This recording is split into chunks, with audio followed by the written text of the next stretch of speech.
to another episode of Catch That. I am Naturally Elise, and that's my bro. Yeah. Hey.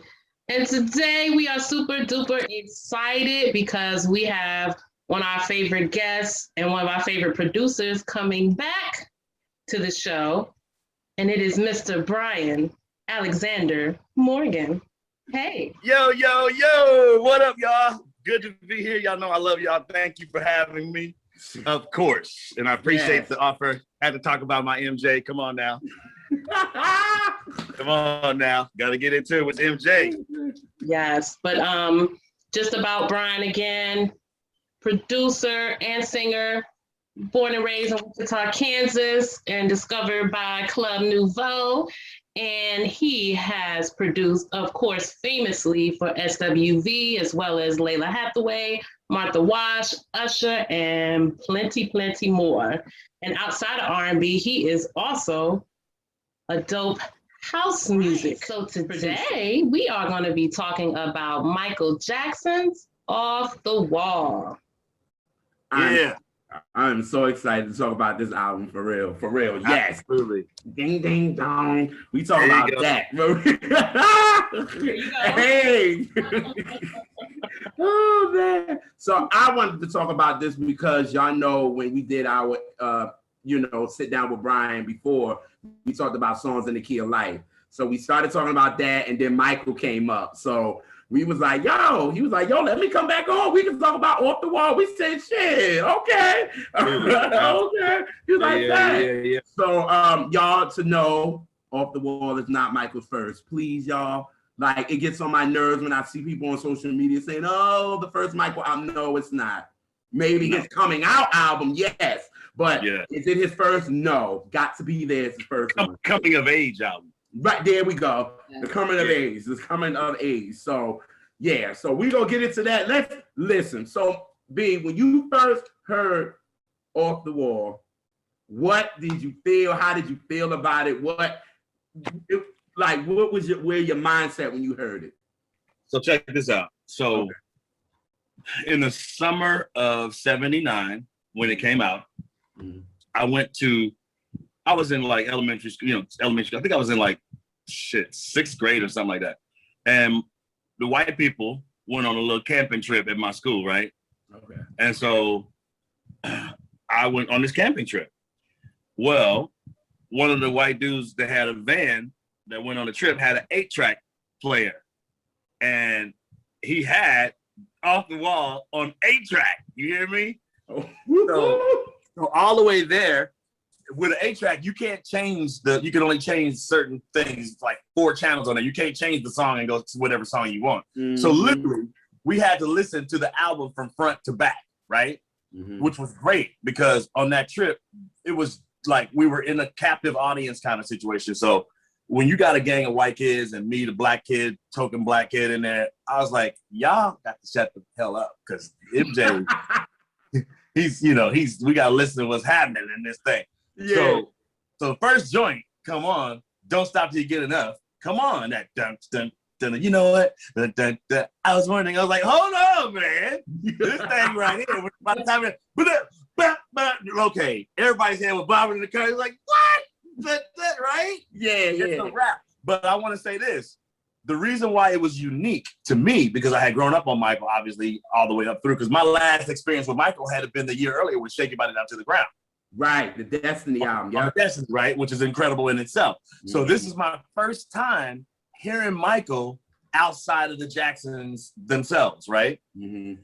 So to hear him using this new voice, this falsetto, it was very interesting. I was like, what is going on? What is he doing? Love it! It's like, what is that? What is it? First I was like, wait a minute, hold on. This ain't my MJ. What's going on? And then he did the whole thing in falsetto.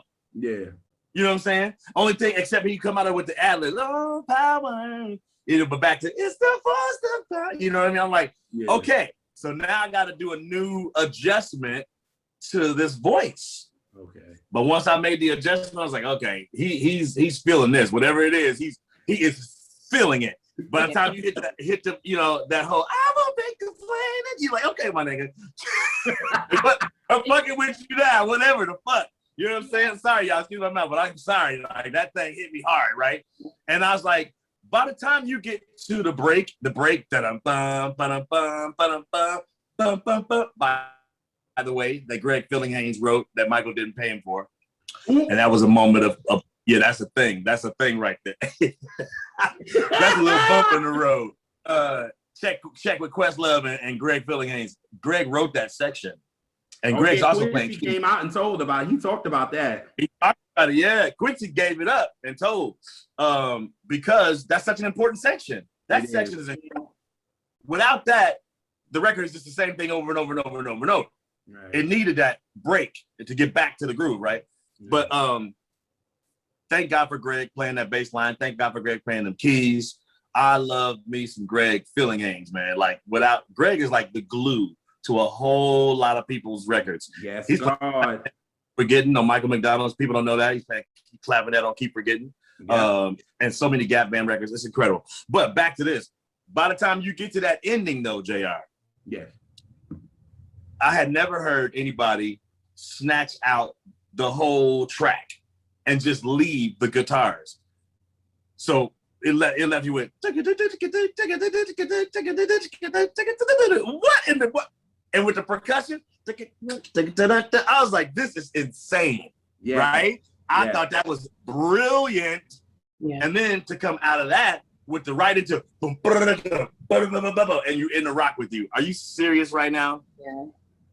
And I must say, but on Don't Stop Till You Get Enough, that's some of my favorite Michael Jackson ad-libs on a song. Just, it's like, it's great. Like, you go back and listen, it's like, that song is nothing without that too. It's so many integral parts to it. Like, it's church.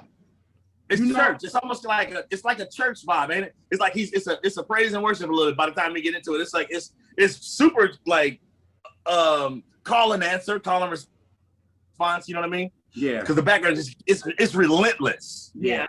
You feel me? Yeah. And he's doing that quiet burn ad lib. I'm glad you said that because really he's doing this like slow, don't stop, baby. You know, he get that talk to your guest. Still going, keep on, baby. You know, he's talking to you now. Wait a minute. You feel me? You know, he's like, let me holler at you right in that ad lib. You know what I mean? Yeah. And it just keeps building. And by the time you get to do, and all that shit stops, come on, man. It's incredible. You know what? Anytime I think, because I love how they let it ride at the end. Like, I love let it ride, baby. They let it ride. Like, no words, no nothing. You know what I mean? And you know what I also think about when I think about that song? I always think about how Timbaland let If Your Girl Only Knew ride at the end. He sure did. He let that ride. And I always think like, was Timbaland inspired by that? You know what I mean? Like, hey, letting it ride is a good thing. Yes. It's a good thing. But you know what? It's back to that again. Let's give a shout out to Paulino DaCosta. I was just about to say that. My God, that percussion. And by the way, it wasn't his idea though, because if you listen to the demos, you got that CD with the demo on it with Michael. Yeah, the special editions. Yes. When they was writing it in '78, a year before. Mm-hmm. And they're recording the demo, and Greg Fillinghaynes is there at the demo, okay? Yeah. But that's Randy and Janet. That's Randy, yep. Okay? But Paulino put the professional percussionist thing on it and nailed it. Yo, Thompson don't get his respect like he should at all. That man done played everybody's song. Everybody's songs. Mm-hmm. And stupid fire on every joint. Right? But that's a showcase for him. That's like a showcase. Yeah. For Paulino DaCosta. It's like it's crazy. And in those times, what? Oh my God. You feel me? Right now. Don't that make you want to hear it? Don't that make you want to hear it right now? Yeah. You hear me? Man, listen. And then to rock it out like that. And I remember when I got home from that camping trip, I literally ran to the record store and bought the album, right? And it was at a time when I was experiencing having headphones for the first time, listening to records in headphones, because that was like a real big thing in like late 70s. That was like personal headphones at your house hadn't been a thing before that. Like a decade earlier, nobody had no damn headphones. Are you crazy? That's the only something you saw in the studio. But then later on, people got into it, like headphone listening. It was a thing. So I had these brown, and they were by Koss, KOSS is the Radio Shack brand. And I had them costs, baby. Put them costs on, and I heard all that, what was happening in that mix. And so by the time Rock With You comes on, oh my God, I hear Michael's backgrounds all night. That the way he layered it, and then you could hear it in the headphones. Oh, I was in heaven, in sonic heaven. And the grooves, come on, man. Yeah, Rock With You is like the grooviest groove, like just ever. Like yeah. John Robinson on them drums. See that song? Can't nobody see that. Bro, Rod Temperton wrote the entire hell out of that, right? Yeah. Oh my God. And then the track, Bobby Watson on the bass, and from Rufus, and John Robinson from Rufus on them drums, and Philling Haynes again on the keys. And those keys. Larry, what's his name? Larry, the guitar guy. Yes. Larry, yeah. And then Larry also playing the Larry Williams. He was playing the Larry Williams, baby. Woo! Killing it. What? Oh, absolutely. Oh, and Rock With You was one of the dopest songs of all time. Period. It just is. Yeah. No matter what genre, it's just one of the dopest songs of all time. When they did the interview with him with Rob Temperton, he said he knew that Michael loved like harmonies, and he knew to write around him. He was a rhythmic dude, so he knew to. And coming from Heatwave, he knew all about it. Look at Boogie Nights. Yep. Look at Boogie Nights. Yeah. All them harmonies. Yeah. With Johnny Wilder. Come on, man. Oh my God. They came in the door. Boogie Nights. Oh, what are you talking about? Like that? Like, oh my God. Star of the Story. Shit. That's one of my favorite songs of all time, Star of the Story. Ain't that crazy? What? My God. That was the way Quincy Jones heard. He heard, and that's how he found Rob. He was like, I need that dude. I need him. I need him. Oh yeah. And what a brilliant pairing. Yeah. I mean, seriously. Like, without that, man, Michael's Off the Wall would not have been the same. Oh no.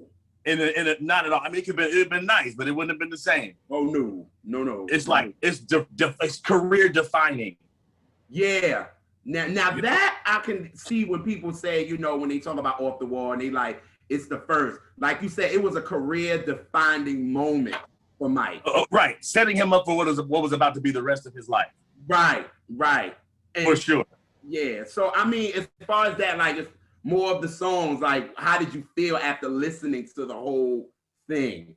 Well, let's keep going through it, because right after that moment with Rock, you back in the Polina da Costa again with Working Day and Night. Oh my God. And first of all, Michael with that, okay, okay, what in the hell? Yeah. And then that groove. I mean, come on, bro. He's working us to death. He's working you to death. The first three joints is just ridiculous. I mean, that's one of the dopest starts of an album ever. Don't Stop and the Rock With You in the Working Day and Night. Yeah. Very few albums that start that strong, baby. That's some heat.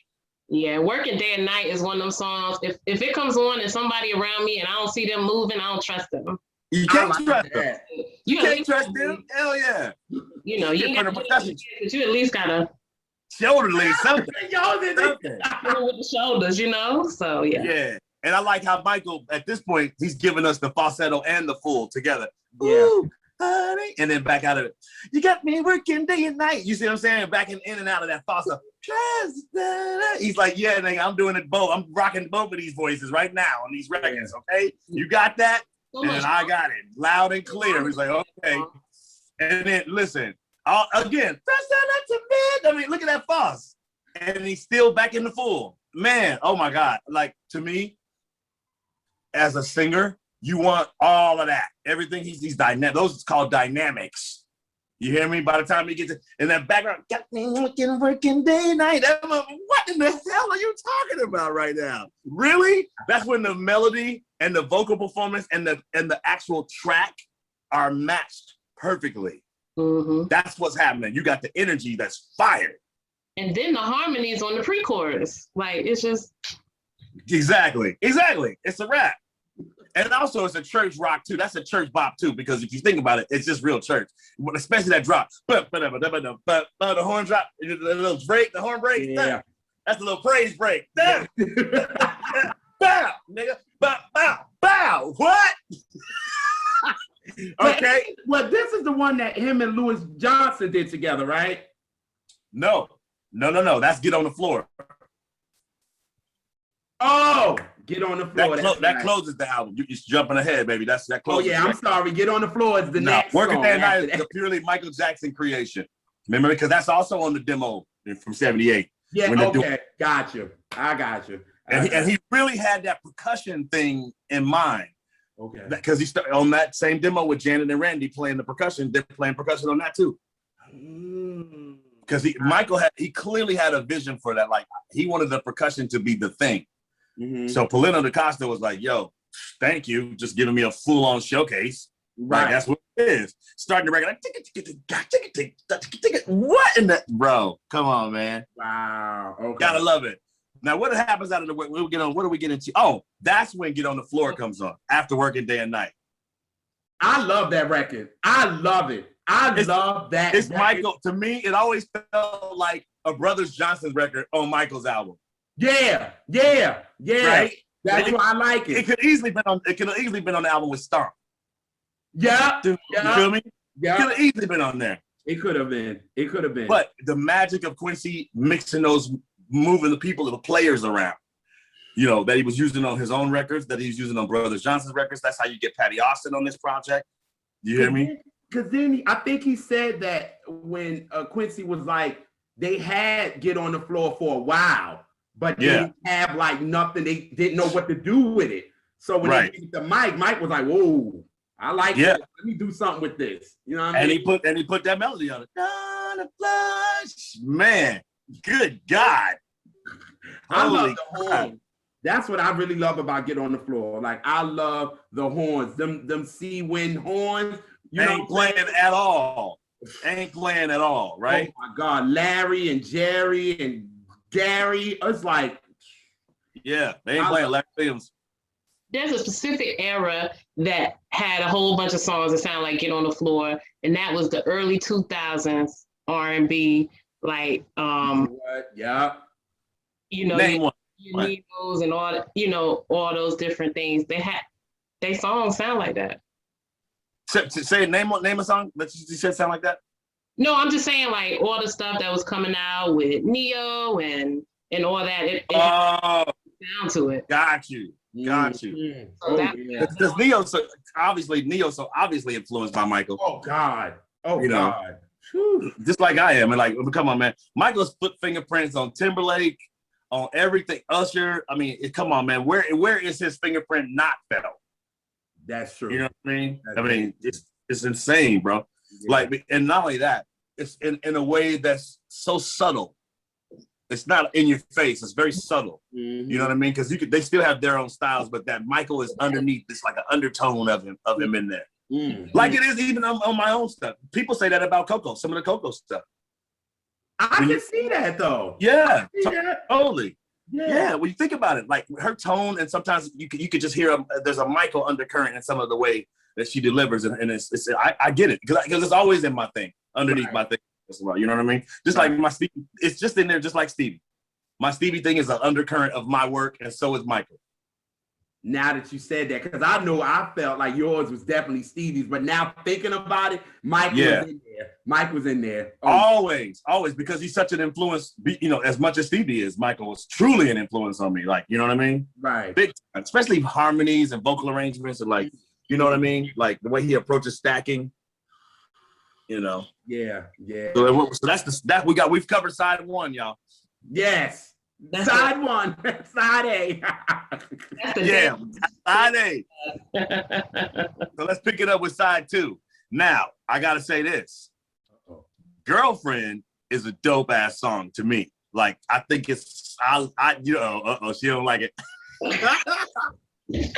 Let me tell you why I like it. I love it. Because it brings Paul McCartney into Michael's world, as opposed to the other. Like, Girl Is Mine is more McCartney to me, like more simple McCartney, like on Thriller. Girlfriend is like straight up R&B. You know, girl, gonna tell your boyfriend. Yeah, that shit's cool.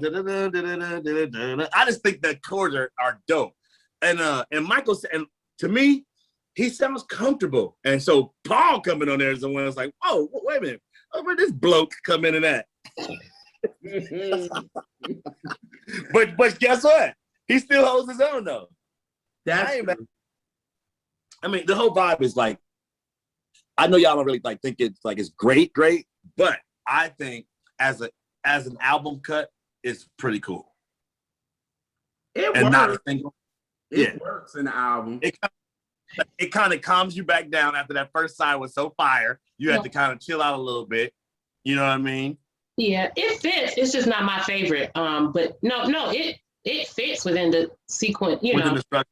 Yeah. It fits for them to play that before she's out of my life. It kind of, like you said, it kind of slowed the party. Oh wait, you know what? And my bad, I skipped. It's actually side B starts with Off the Wall, I think, right? Oh, I was just about to say, we missed one. No.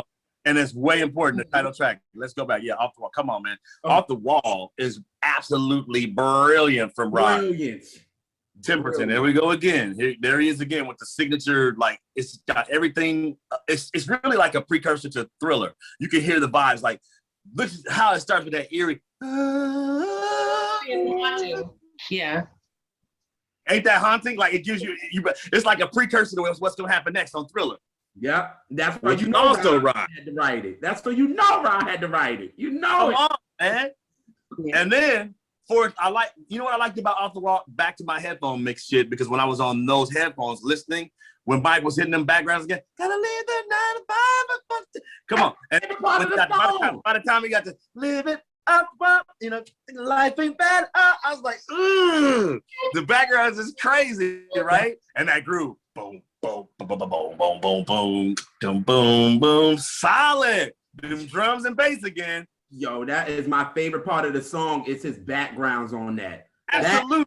And that turnaround. Life ain't so bad at all. That turnaround is stupid. And then he drops it low. If you're living off the wall. Yeah. And then back up. Life ain't so bad at all. Back up to that false again. He gives me all them dynamics, bro. That's a black ass song. Ain't it? Very black. Ain't it? And every change in it is cold. The bridge. Do what you want to do. That's the disco bridge. That's your disco bridge. Yeah. Right? No roses, all up to you. Come on, man. He's singing the hell out of that, right? And then the chorus. Through the night, all right. That's some your heat wave shit, right? That's Rod with his heat wave on his heat wave. Very. Man. That's Heat Wave coming all the way through. I think that might have been 4 Heat Wave. I heard him say that in an interview before. Oh. Heat Wave turned it down. Really? I think they turned down Rock With You and Off the Wall. Wow. That's why he was Michael. Because I know he said, because with that special edition they came out with. And yeah, he spoke in an interview with Rob, and he was like, Quincy Jones hit him, was like, yo, we need 3 songs for the Michael. Right. And he came and gave he submitted it to Heat Wave first as a group. Like he had submitted Rock With You and I think Off the Wall to Heat Wave, and they passed. Wow. Well, it was for Michael. It was for Michael. That was for Michael. Absolutely for Michael. You better believe it was for Michael. And thank God, right? Yeah. And then you get in the. It was supposed to happen. It happened, Oh my God! Yeah. In the biggest of ways, and man, that changed all their lives, including Quincy's. Yeah. Quincy was cool, but he wasn't that cool until when that joint. He won 8 Grammys. Cool. After that, because that joint won 8 Grammys. What you talking about? Off the Wall? Absolutely, it won 8. Because you know why? Because that's why Michael was pissed. Because he only had gotten 2, and they didn't give him Album of the Year. I was gonna ask you, do you feel like he should have won it? I do. Because what did? I forgot what did. It was Billy Joel, the 52nd Street. Oh, hell no. I mean, love Billy, love the Piano Man, but nah, we got it. We got too much going on this Mikey J to be talking about piano man shit. No, brother. The bar in my life is my joints off that. I love my life too. I do. Keep it to yourself. It's my life. I love that shit. I don't care what they say anymore. This is. I love that. I ain't gonna lie. That's yo. How we just clowned the album and then we was like, yeah, got some singles. No, but you know what? His singles were absolutely brilliant. Yeah. Brilliant. Yeah. I love the bridge on that. I never said you had to. I never. That's just cold. It do. Get me wrong. He got his own background thing going on that shit. You can speak your mind, but not on my time. That's just cold. Boy. Let's get back to it, because see, they got me on my Billy Joel shit now. Hold on. Because you know he didn't win record of the year either, but don't stop till you get enough. So no, that's why he was pissed. Yeah. But you got the images of him holding a handful of Grammys though. Oh yeah, that's when he did the Thriller. He said, "Oh, y'all ain't gonna let me win. Oh, I'm gonna come back and y'all gonna have to give it." No, he still won a few. He didn't win. He didn't win zero on off. Yeah, he won two. He got. I think he got like the R&B song and the best disco recording or something like that. Yeah. I think we have to look that up. Get that. So y'all gotta look that up for research to see what he actually got. I forgot. Because I think did Quincy get one for producers on that one or no? Like they really didn't get too much of. They got he got a lot of American Music Awards for that, and he got a lot of those. But when it came to the Grammys, didn't Rock With You win one? So okay, so look at he got 3 American Music Awards. Mm-hmm. Favorite soul, R&B, favorite male, and artist, and favorite soul. Right. But what about Grammys? He got 1 Grammy for best male R&B vocal performance. You got one. Damn. And what else? That's it. No. Oh, and he got Billboard. He won Billboard Music Awards for top Black artist and top Black album. Yeah. Damn, he got 1 Grammy for that album. 1. Nothing to get enough? That was it. 1. Holy no wonder he was pissed. Yeah. R&B vocal performance and 3 AMAs. Damn. Wow. So he came back with a bit. He was like, y'all gonna have to give him to me now. And they did. No choice. Yeah. Okay, so let's talk about She's Out of My Life. Okay, so listen. Okay. Uh-oh. Not my favorite. Here's why. Back then when it came out, listen, you know why? Because here's the thing. I'm gonna tell you something major, and it really fucked with me. I'm gonna tell you why. So up until this point, Michael's ballads like Ben and Got to Be There. Yeah. I expect a certain tonality out of Michael when he's doing ballads. You know, be there. He's so cold. Morning. Real straight and cool. Bro, on She's Out of My Life, all of a sudden he had this nervous, I call it the Billy Goat vibrato. Out of my life. I was like, what in the hell is going on? It sounded like somebody's shaking him throughout that. I'm like, okay, I don't like this. Singing, She's Out of My Life. Yeah. JR, I was mad. I was like, I don't like this shit. What is going on to my man Michael? He sounds scared. He's shaking. Damn the decision. I was like, what is going on? And it was the first time it happened. Well, you know what? It sounds like a nervous vibrato. Like it's some kind of like, I was like, why does he sound like that? Shaking like that, man. Like, I was mad. You know why this bugs me out, B? Because Aaliyah was just saying this before we came on. No. She was like, no. I can't fuck with it. Because listen, it seemed like it was an out of control thing. Like he was out of control. Like I never heard him like that before. And it really was startling to me. Because I'm coming from Got to Be There. I'm coming from Ben. I'm coming from those ballads that were so straight, where and I'll Be There. You and I must make a pact. It's clean and straight. What is this thing? I'm like, oh. It didn't have the normal Michael precision, the perfectionism. And that's what you look at. I just said, where's this Billy Goat coming from? I can't do the Billy Goat. The Billy Goat gruff. I can't. Wow. Take this Billy. I can't do it. Can't. Oh, bro. No. You know what I'm saying? And then, you know what? And it wasn't the song, because I like the song. Damn indecision. If you do it without the goat, it's nice. And cursive right. You know, it's clean. Kept my lover her like deep. Fine. Okay, it's a nice little white boy song. But the goat on it? No. And I took it personal because I'm like, yo, this is my motherfucking man. What is happening to him? Yeah. What's going on? You feel that's like Stevie all of a sudden changing his vibrato speed. I'll be like, whoa. It's cause for alarm. I really had a problem with that as a 13-year-old when I was listening. Wow, so you thinking he sounded nervous? I was feeling like the emotion of the record. He crying at the end. I'm like, oh my God. Crying at the end was fine. Crying at the end was fine. It was just you know what? I wasn't ready for the change in vibrato because vibrato is everything. Yeah. Donny Hathaway's vibrato speed is the reason why we love Donny. You know what I mean? His vibrato speed is everything. Yeah. Luther Vandross, his vibrato speed makes you think Luther. You know, the vibrato speed is why you associate Stevie with Stevie. Right. People don't understand how important vibrato speed is until you hear somebody going, you know what I mean? It's like, whoa, homie. And yes, Michael was emotional. The emotion was anxiety. That's an emotion.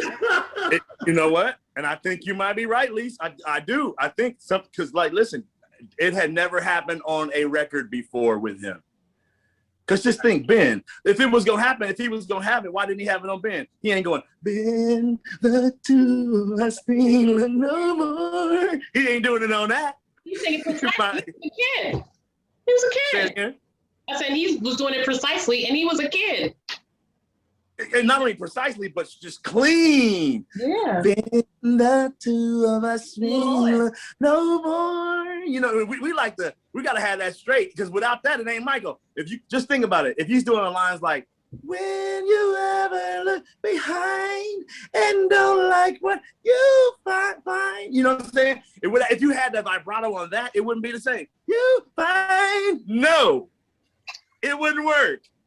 You got a place to go. You know what I'm saying? Come on, man. Everything about Ben would not be the same if he was doing that vibrato. Even the bridge. I used to say straight. Right. I am me. You know, everything about it's got to be straight. Now it's us. Now it's we. Now do it with the she's out of my line. Say no. Mm-hmm.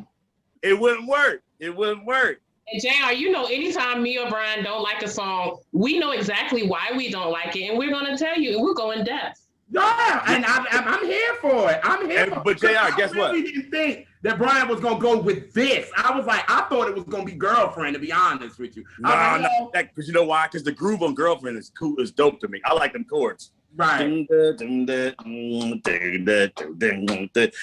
like the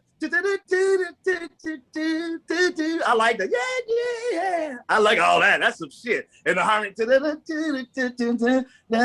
that's some cold shit to me. That's like some Stevie shit. But look, no. Back to this. You know what it was, JR? It traumatized me. I'm not even gonna lie. It really did, Lise. It did. It traumatized me. I was like, what's wrong with Michael? Something's wrong. Something is wrong with my boy, because this ain't normal. I don't know what the hell's happening, but this, because Michael's ballads. Okay, give me an example. Only a year before, y'all listening? Yeah. Only a year before. Let's talk about You Push Me Away on Destiny. Oh, you push me away. Listen to that vocal. Live inside, crying eyes, the pain, the tears, your lullaby. You know what I'm saying? Don't you know? Yeah. DJ's out. Come on, man. The real you and me. I come running back to you, and you push me away. You push. See, now, okay. Now that's the ballad, Michael, I need to be talking about. What is going on with this? I guess he must have followed the demo then. Exact. No. I think Elise is right. I think it's anxiety and it's coming out all of a sudden, and it's weird because from then on he sounded like that from then on most of his ballads. Yep. He never recovered from that. Something happened that it changed, and She's Out of My Life is the marker for it. Damn. And I ain't never talked about this out in person and in public. You just put this shit in perspective though, because it makes a lot of sense. Like, bro, after that, Michael's ballads started sounding like that. That's right. And that's exactly for his ballads.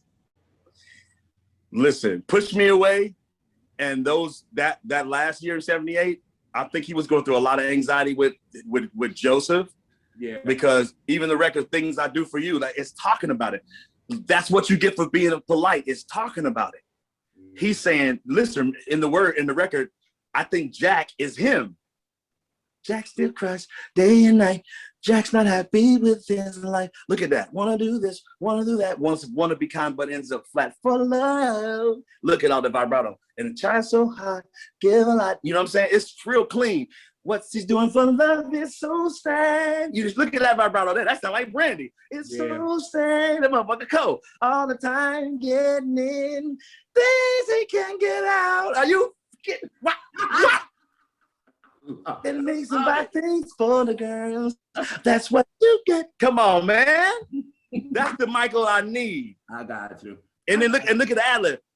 Trying to make you happy, but what in the world? Yeah, you got to look at what he did only 12 months before. True. And Push Me Away is the best example. Now that is a true badass ballad. Live inside. Now, if he was ever gonna do it, the vibrato weirdness, it could have happened there.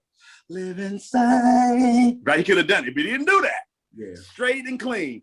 Crying nights, right? And I don't mean to keep singing, but I have to do it to explain to you guys. I get it. I get it now. I mean, I love. So trust me when I tell you that when that happened on the next, just a year later, I had questions, and I was just 13.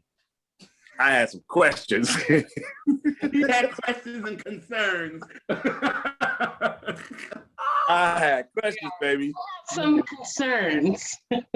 And some major concerns. Yes, I did. Y'all done went through and demolished this record. I know y'all better like the next one. Hold on. Shit. Can't help it. Yeah. Okay, and you know what? And then it also explains his condition. He couldn't help it. Even if he could. Thank God Stevie came through.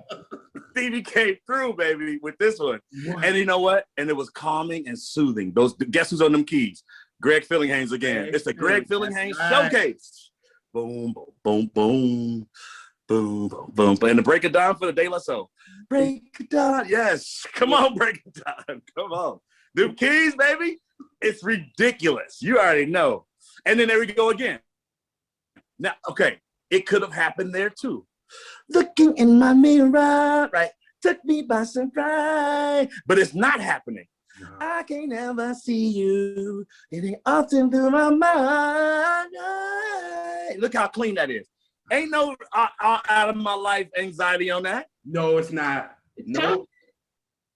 Something happened. The Michael song, period. So it's not, right? It ain't on Rock With You. Nope. It's not there. So I think we really might be on to something. Like something happened that made that come out in him on that record. Because Quincy said we did like 11 takes. He was emotional. And he was emotional. So I'm like, and he was like, he didn't understand. He was like, how did he connect to that song? Like, are we witnessing like a sonic breakdown, something happening, like just a breakdown? Because it's just dramatic. Yeah. And I'm telling you, like something like Can't Help It, it would have fucked that song up. Like if he'd had that vibe on it, because that's why it works, is because he don't have nothing weird like that on there. He gotta be the MJ we know. Can't help it if I wanted to, wouldn't help it if I could. You know, he's gotta be clean. It can't be no shaky Billy Goat crap. What's going on? In fact, it's a very confident vocal on Can't Help It. It's just like, It's just Oh, like, it's clean. this is Plus, what it is, and that's the message for the song, and you know. I give him one space on there where he gets a little vibrato on Can't Help It. It's when he's coming out of it's when he's going right there. Yeah. That'd be the only moment. But that's it. And he's back to his regular MJ shit. Not to run my fingers. It's clean. You feel me? Love came and possessed you. Don't fuck around, but hey, On that part, my mind. so strong, you know? Yeah. Yeah. And by the way, I think when Stevie writes it, Michael, he probably approached it like, this is a Stevie composition. I got to murder this joint. Mm-hmm. Because guess what? He had done before on his solo album, on the album where he did cover Stevie's Shooby-Doo Day. Have you heard that? My God. My God, today.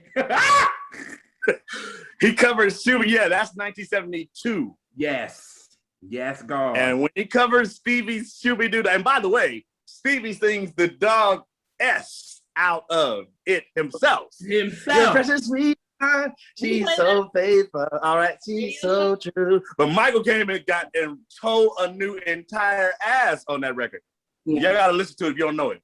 Yeah, we played Stevie's on our radio show. We had a theme of jazz influenced songs, and that was on that particular show. Yeah. Shooby-Doo Day? Yeah. Mm-hmm. Wow. Let me tell you, Michael's version though, and it's the first time as a little kid I had questions because on Shooby-Doo Day, not to digress, but he used the multi-track vocal ad-lib for the first time, where he had multiple things happening at once with multiple Michael's voices. That used to freak me out as a little kid. I was like, how is he doing that? How is that possible? How is he doing all these ad-libs with these, and it's 2 or 3 Michaels all at once? I was bugging out. So if you haven't heard Shooby-Doo Day, listeners, go listen to Michael Jackson's cover of Stevie Wonder's Shooby-Doo Day. He's murdering it, and it's really high. His voice is still high. Shooby-Doo Day. Her feet may wander, her heart may stray. Hey, come on. I live this thing. Can you tell? You're right. Dude, I jumped right in the key. I jumped right in the key of it. Michael sang that. And even Stevie probably was like, okay, this little motherfucker is singing the hell out of my shit. Holy shit. And you know what? When you hear him sing it, he sounds like he meant it. He's like, there's this, like Lee said, confidence. Mm-hmm. So by the time he hits Can't Help It, that's grown man Michael saying, yeah, Stevie, I'm right here, bruh. I'm right here on your ass. All right, next record. It's the Falling in Love. Now, only reason I love this is because of Patty. Her vocal, Patty Austin. Me too. Yep. This is a really disco, like a disco kind of an album cut, disco throwaway cut, but really not, because Patty's vocal is so cold on it, and she compliments Michael, and they compliment each other. It's beautiful the way that their tones complement each other on this. The falling in love, that hook, that's making me. It's the being in love that makes me. Oh, come on, bro. Ooh, and Patty and Michael's verses. You're not like anybody I ever knew. You know what I'm saying? Yeah. Come on, bro. And that don't mean that I don't know where we are. Are you kidding me? They don't write them like that no more. And though I find myself attracted to you. Don't do it. And then that I was just a weather mystery. That's cold, boy. Possibility of more to come. And they two-partner it. Rather leave this fantasy of what might be. But here I go, falling again. What? Come on. It's the bro. See? It's crazy. Yeah. It's the writing. It's the writing, man. Yeah. Like Quincy said, it's the song, man. Always, always, always the song. Yes. Yes. Okay, y'all got me shouting in here now. Okay. I got confident. He's confident. Bro, I'm forgetting how much these records mean. Okay, sad. Yeah, I feel them deep in my soul. Can you tell? A little bit. Oh my God. Yo, and then that church, he give me the church outlet. It's the on the out, it's the oh, get it, Mike. He give you the church outro. Yeah. Come on, Mikey. Come on now. Shit. Woo! Somebody. Oh, don't talk to me about no off the wall albums. Listen. So then he ends it with "Burn This Disco Out," which I love. Bro. I love it. Rod again with the final touch. The final touch. Did y'all see my little thing I just posted recently? When I'm fucking around with the house version, I made like a house thing out of it. I'm just going, gonna dance, gonna shout, gonna dance, gonna shout. Y'all gotta check out my Instagram for that. I sure will. I know that. Blended it right into my new Leandria Johnson record called Hold On. And I started out with Michael's Burn This Disco Out. Check it out on my Instagram. Oh, it's only like a few days ago. Okay. Check it out. Gonna dance, gonna shout. I just keep repeating that. It's a retarded house record if you just put it on a loop. I like that. See what I'm saying? At least know something about this thing, house. Come on now. I wish I could play it for y'all right now. It's dope. And I got a nice little views and comments on that. Check that out. Oh, for sure. Yeah, man. I just love, again, that song is just the horn section that gets me. The horn. Crazy, right? Oh my God. It's insane. This album is ridiculous. And that groove is crazy. Oh. What? Oh my God. Yeah. And then he sings the hell out of it. There's a steam beat. Oh my God. And it's coming after you. Sing, Mike. Oh my God. And that turnaround. Exactly. Oh, I gotta stop. I can't. I'm gonna explode. But yo, that record is crazy. Rod Temperton is a fool for that one. Yeah, he was. Yeah, absolutely. You can totally hear his way doing it. It's that's definitely like a groove line. Would have been like another one after groove line. You feel me? Because like it's a groove line continuation. True. Well, I mean, technically, Michael did burn the disco out because after this album, it was a wrap. Yeah. Listen, people forget about how dope Burn This Disco Out really is, though. It's really dope. That's what I'm saying. People be really sleeping like on that. Like when I always talk about it on my timeline, people don't get it. They be like, "You like that? Yes." This song is dope. Look, bro, that turn up that bridge. Once you get the beat inside your feet, there ain't no way to stop you move. That's crazy. Now the weekend's time, it's time to find you got the grooves like you know you should. People now, are you ready? That's crazy. To the rock across the room. What? Yes. Then we gonna raise the propulsion. He's killing that. And that turnaround. So DJ spin this. Boom, boom, boom. What? Ain't no way that you're gonna sit us down. Sing, Mike. Gonna dance, gonna burn this disco. That shit is insane. Insane. Hey. And the background. Get the sound. What? Oh my God. Oh my God. You see what I'm saying, bro? Yeah, I didn't know he's I think I sung this whole interview, didn't I? Sir. I think I just sung this entire interview. He gave us a whole concert for real. Cause I don't know how to describe it no other way, man. Yes, absolutely. So I mean, all that. Did this album really kind of inspire production for you? Was it a big production type of thing for you or no? I think because it was so impactful, yes, I'm going to say yes, because even if it's subconsciously, because I'm always aware of how I stack my backgrounds because of it. I'm always aware of where my bass and drums, the relationship between the bass and drums and how they hit. Because of it, because of how Quincy made sure that relationship between the kick and them drums and that bass is very, very important on every record.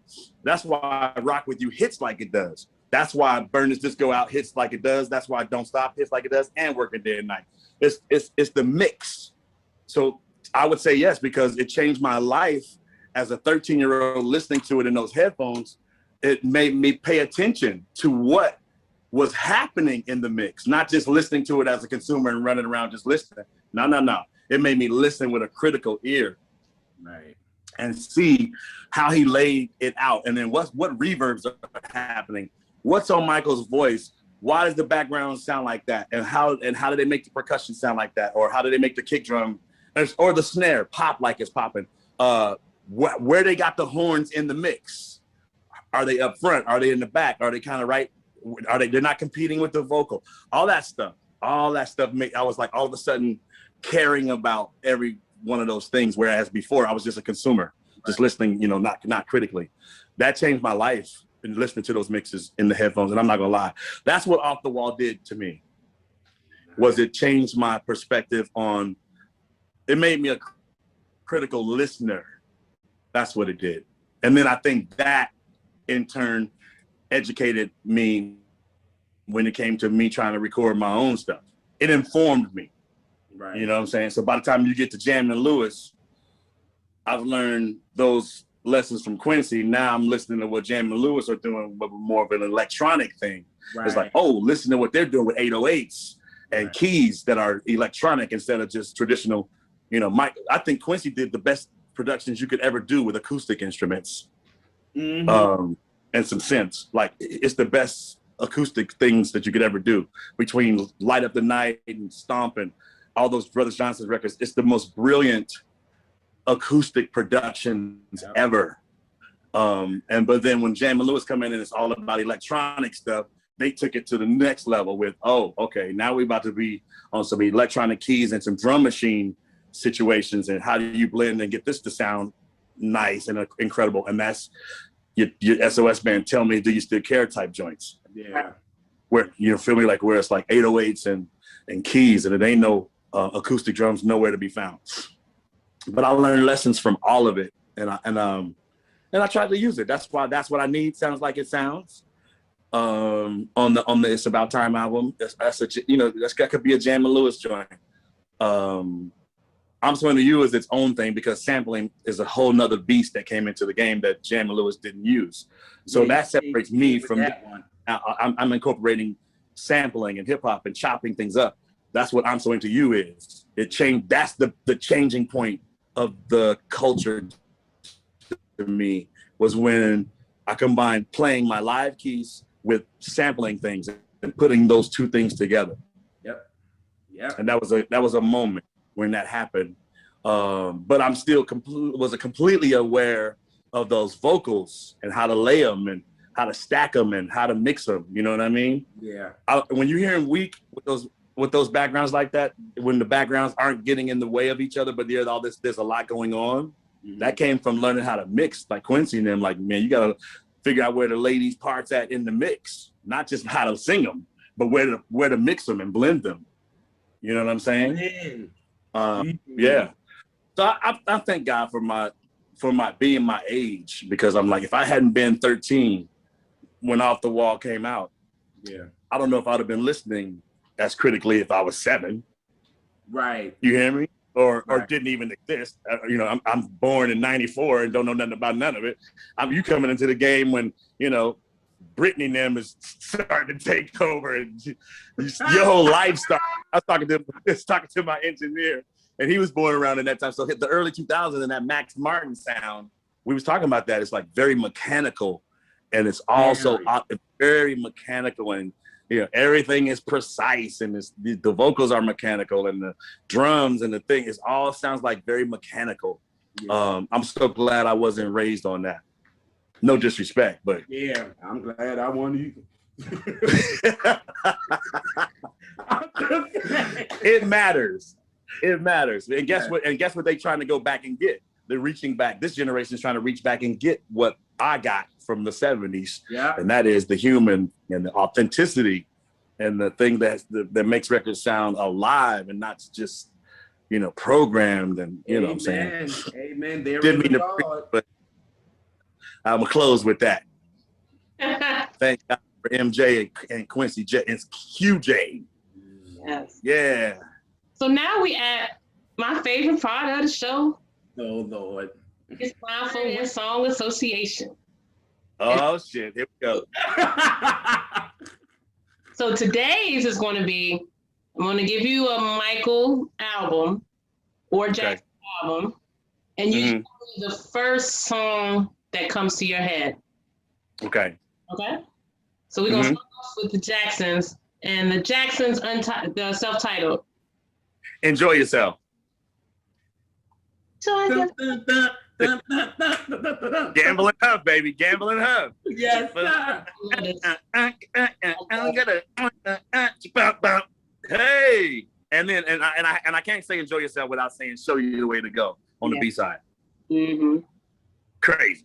And one of my standouts from this album, I love Blues Away. That's my song. Blues Away, beautiful. Yeah. It's so sweet. Very nice. Yeah. All right. I think Tito wrote that one, I believe. Oh. Or it's one of two. I think so. Mm-hmm. Yeah. Let's see. Did he? I don't know. All right. Ah! Oh, no worries. All right.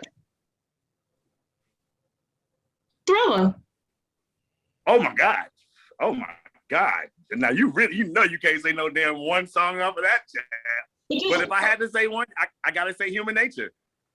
The obvious. I said that on purpose. But in my mind, I'm thinking PYT, I'm thinking Lady in My Life, you feel me? Yeah. I'm thinking Wanna Be Starting Something because that was insane. The drum programming, all of that. Come on, man. Wanna Be Starting. Hey, that's Wanna Be Starting Something that also affected me greatly. Woo! How to get over? Hey, sing it, Mikey. Now, once again, we back in church. Yeah, hey. I took my baby to the doctor. That motherfucker singing the hell out of that. Try to sing that. That joint. Want to Be Starting Something is no joke. If you try to sing that, the breath and what you have to do to deliver that, no joke. No joke at all. That shows Michael's pure power of his instrument singing that joint. All right. Bad. Okay. Liberian Girl. Because I love it. So dope. I like Bad itself, but here's my thing with the whole Bad album. It started to Just Good Friends. Because hip hop by that time was so dominant in my life. I was used to things being really fat, drums wise, and Bad is just a very thin album as far as low end. Yeah. Listen to Another Part of Me. It's like it's comically thin. It's too thin. And, I can't even. And even Bad itself is just super, super thin. Ding, ding, ding, ding, ding, ding, ding. It's super, super thin. And compared to Off the Wall, it's like mad thin.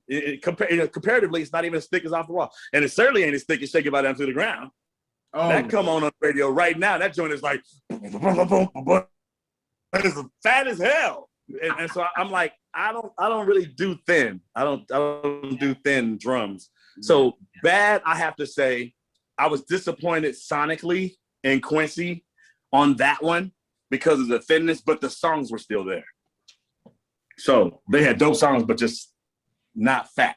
Yeah. And it is at a time when Jimmy them was going into, new areas with ridiculousness sonically. Yeah. So. All right. Was that it? Only thing I like off of Dangerous is Remember the Time. Huh? I'm not okay. I like Dangerous itself, the song Dangerous, and Remember the Time. I'm sorry, Remember the Time is like the ultimate joint for me. From that is what else? Y'all name some shit because I don't have that era. Oh my God! One of my favorite producers don't even like some of these songs. Listen. Let me tell you something. Let me tell you why. Because by that time, I'm in the game. You're in. Yep. And I'm sorry. Remember the Time was just an event. That video. Yeah. That production. Yeah. That track. That vocal. Do you remember? I was like, ooh, this boy is back. He's back. Woo! It was everything about it was so incredible to me. And so some of the rest of the songs on the record don't match the level of it to me. It's not the same. Like, you know how Off the Wall, everything is like high or Thriller, the levels are the same height. I think Remember the Time is better than the rest of that album. Now name me something to tell me that I'm wrong. Like, I can't let her get away. Don't even know it. Damn, B. Keep going. Name another one. Did you even like In the Closet or Who Is It? Oh, I love In the Closet. Wait a minute. I like In the Closet now. In the Closet's cold. Who Is It? I like In the Closet. Wait a minute. In the Closet is dope. In the Closet and Remember the Time are my two dopest things on the name some more stuff. Jam. I wasn't crazy about Who Is It. Who? What? Really? Damn. Oh, I love Who Is It. Like that's my shit. I don't even really like. I didn't listen to it very much. I don't even know how it goes. I don't even know it. See, y'all were younger, so like to y'all, that's y'all's generation of Mike. Like where y'all caught more of that. Me, I was like, Remember the Time and In the Closet is my joints on that. I can't tell you another thing off that record. Wow. Keep naming joints though. Yeah. No, Jam. Why You Want to Trip on Me? She Drives Me Wild. Remember the Time. Can't Let Her Get Away. Heal the World. Black or White. Who Is It? Oh, I love Black or White. Black or White is dope. Will You Be There? Keep the Faith. Gone Too Soon. Dangerous. Yeah. Okay. So out of all of those, Black or White, Remember the Time, In the Closet. That's it. Those are my three off of that. Okay. Yeah. And in a very real way. And I say that very seriously because I felt like at the time when it was out, I felt like it was getting further and further into away from the emotional thing that I felt about Michael. And the only time I felt it was on Remember the Time and In the Closet. Because Michael's singing and performances always made me feel a certain way emotionally. And on that record, I felt it was more about Teddy and his sound than it was about Michael. And the reason why I say that is because even though Quincy was a huge impact on the sound of all those records that we love about Michael's shit, but Michael never let Quincy's thing dominate his performance and his emotionality. And I just made up a word, emotionality. But I'm just saying, I'm here for it. You hear what I'm saying though? Like I feel like on that Dangerous album, it was about Teddy and not Michael. Yeah. But Michael still cut through when he had to, like on Dangerous, Remember the Time, and In the Closet, genius. He cut through. But on the rest of them, I felt like he was competing, trying to cut through Teddy's production all the time. That's true. That makes a lot of sense. I just felt like that. Yeah. Where it was all about everything was all about the drums and the programming and not about the song as much. But Remember the Time did not have that problem. The song was incredible. The production was incredible. The performance was incredible. And those are the things that I'm used to with Mikey. Like it's got to be those three things have to come together and be on that level, like he was on Off the Wall and on Thriller. I can respect. Yeah. But you got to understand, you guys are a whole lot younger than me. So my critical ear was in a different place at that time than yours. Right. And I was in the business already. You was in. That's right. Yeah. So I'm already like, trying to. At that time, I'm on my come up. I'm like, ain't none of these niggas fucking with me. Now I'm fucking. No, I'm not. I never in a million years thought that.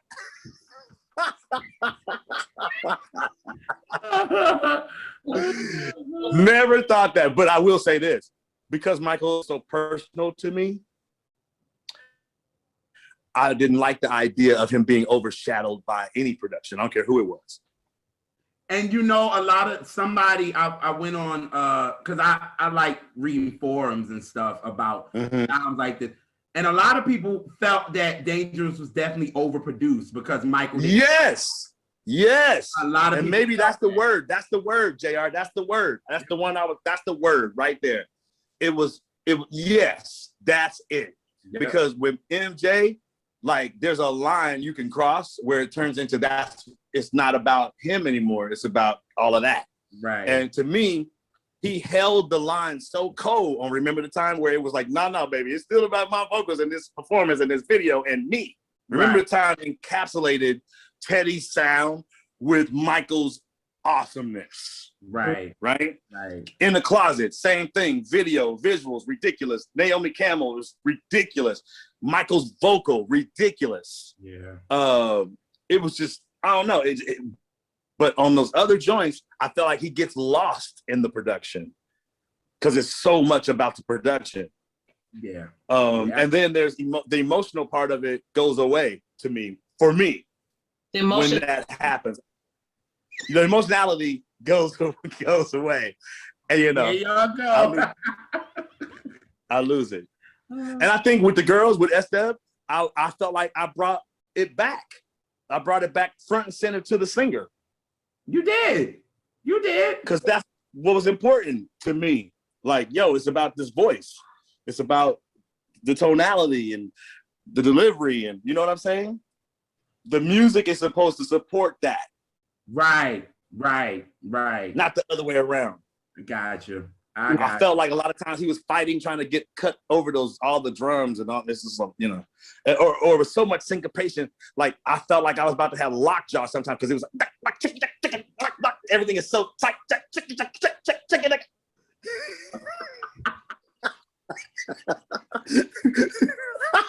real though. You know, I mean, you know. Keep It in the Closet is the tightest. I was like, this is as tight as, I'm not swinging no harder than this now, Teddy. Now, shit. Keep It in the Closet. Okay, we tight as fuck. Okay. Only thing that loosens it back up on Keep It in the Closet when they go, see that vocal, softens it back up. That little vocal, that little piece, because the drums are so. But I needed to hear something to humanize it. That little piece. Yeah. Do you hear me? Do you hear me? Yeah. It's the same reason why they losing me. Same reason they was about to lose me on Rhythm Nation. You about to tighten me up. It's too tight. And then, but when you come back to me though. See, now we back to human. You feel me? Like them album cuts, man. Like Lonely and all that. Oh my God, please. Come back to me particularly because after being so mechanical and so rigid on Rhythm Nation, everything was so tight and mechanical. Come Back to Me is like water. Yeah. Just you know what I'm saying? Like water, just beautiful. That. And then the smooth. Oh my God! Wait, are you kidding me right now? Vulnerable on that record. Come on, see now you human. Now we back humanizing it again, right? It's not about that. I don't mind the production. It just don't let it overshadow the vocal and the human, the emotionality and the humanness of it. And I think Dangerous is the first time I felt like where the production was overshadowing him. Yeah, gotcha. Yeah.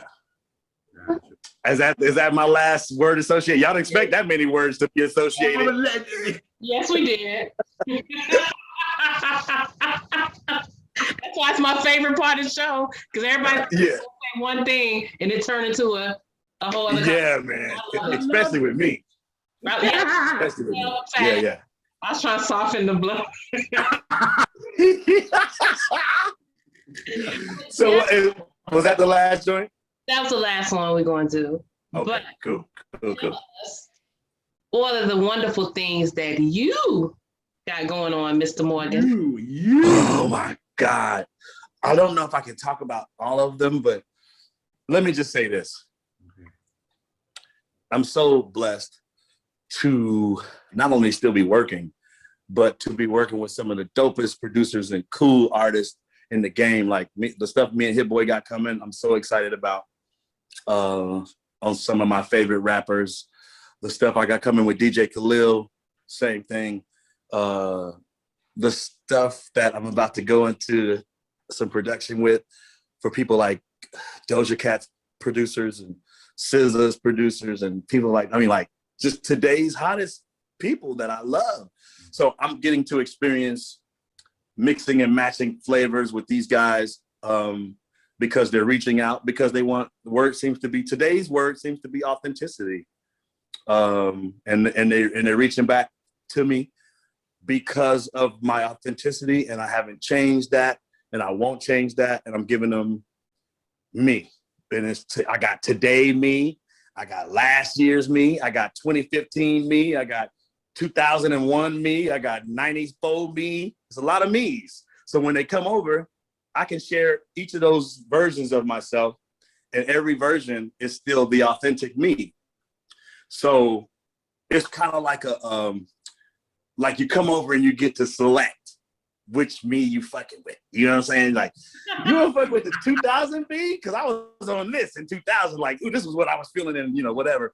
I was working with Pharrell, or I was, or do you want the 95 and 6 and 7 and 8 and 9 me, where like Timbaland came in the game and like influenced me and made me think this way, and I tried to do this then, and you got your I Can't See me, Nicole Ray me. You feel me? Woo! It's a lot of vibes. Or then you got my 2013 when I moved to LA and started working with DJ Khalil. And then I changed, like, my whole style was like, ooh, I want to try to create soundscapes in my keys and not just lay them linearly. I want to put things down where it sounds like a sample and make people, and that's how you get to your On the Way, Khalid me. Just vibes. And now we on vibes now. You see, we don't always want to have it be straight. We want to have it be flipped. So I'm in the B. Morgan flipped stage right now. So there you go. That's all I got to say on that. We definitely appreciate you coming to hang out with us again. We love seeing you. Thank you. I love you guys. You guys are awesome. Yes. And I hope we can talk soon and make it real soon. All right. Yes, we will, Sharon. Come on, Sharon. I hope that we can be together soon. Together soon. Yeah. I love you guys. Yes, we love you too. And love you, Brian. And have a lovely day. This was a good show, right? It was. It was another good one. It got to be good. It got to be. I apologize for singing all the way through this thing, but yo, it's just how I felt it, man. These records, you start talking about them and they just stir up all kind of emotions in me, and that's what I need from an album to do. Right. And it's so weird that you guys asked me about Dangerous and you were shocked, because that's the album where it only happened for me on a couple records, and I never told nobody that. But again, like, I've only shared that. I've never said that publicly. You was in. Right. You was in the game. You was ready to create something new. You know what I'm saying? Yeah. So yeah. Like, that was the style that was kind of since 87-ish. You know what I'm saying? But I also had like really, really, really emotionally high expectations from my dude, because he had the bar Michael said on so many records, Time Waits for No One, and Lovely One, and Everybody, and even the Triumph album, Heartbreak Hotel. His bar is so high that if the album don't hold up song-wise, that's where you get to start losing me. Like, and I'm telling you, like, all the stuff we've talked about, guys, and then the songs I just named, when you start thinking about those albums, Destiny and Triumph and Off the Wall and Thriller, it's really, when you think about it, those albums are 4 and 5 and 6 song deep, strong joints, right? So I think that maybe Dangerous lost me, and because I didn't feel like it was that. I felt like I had 3 solid joints, and then I couldn't. And I feel weird talking about it because I never spoke on it before. But when you guys said it, it made me think about it. I always respect people's whatever they feel about music if they can explain it. But I just don't like it. People's like, I don't like it. It's like, well, why? No, I hate that too. Oh my God, I hate that too. You don't like it. Well, go away. This conversation is Yeah. And for me, at least, it's like, right. It's super personal. It's personal. The name of my debut album that never came out on Warner Brothers is called Personal. Where you let everybody listen to the duet. Woo! From that album. Come on. Did you catch it? Oh yeah, you know I did. Because you was like, go, because you sent me a text, like, go to my Instagram. I was like, oh yeah, there you go. And I was like, all right. Oh, what'd you think? Shit. I was like, he put up the shit with him and Aretha. Did you like it? Did you like it? Oh God, did I? Man, Joe Little singing his face off on that joint, right? And I love how you gave us the exclusive talking about it on our show. I like that. That's right. I sure did. I did. And I appreciate you guys reposting that. Thank you. Thank you for that. Yeah. Super cool. Yes. Yeah. All right. I'll holla. I love y'all. So hit me with the previews like y'all do. For sure. All right, B. Thanks, man. Thank you guys. Love you. Love you, y'all soon. man.